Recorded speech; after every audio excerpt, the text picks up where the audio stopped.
Hello guys, हामी चाहिँ रानीवनतिर आज चाहिँ भिजिटमा छौँ अनि यस्तो घाम लागिछ।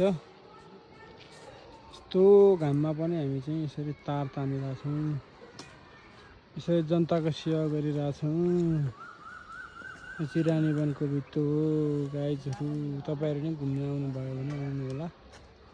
यो गर्मीमा एकदम शीतल हुन्छ जङ्गल। अब यहाँ माथि एउटा पानधारा भन्ने छ, एकदम सुस्त पानी पिउनको लागि पनि एकदम राम्रो छ। टक्क लाएर हेर्नुहोस्, जङ्गलहरू एकदम हराभरा छ। तपाईँहरू पनि आउन सक्नुहुन्छ है गाइजहरू। अनि मेरो गाडी चाहिँ यहाँ छ। यो चाहिँ डिसोप इन्टरनेटको लागि हो। हजुरलाई डिसोप जोडन गर्नु पर्यो भने गर्न सक्नुहुन्छ। हामी 24 घन्टा ड्युटीमा हुन्छौँ। हजुरलाई केही साह्रो गाह्रो पर्यो भने फोन गर्न सक्नुहुन्छ है त।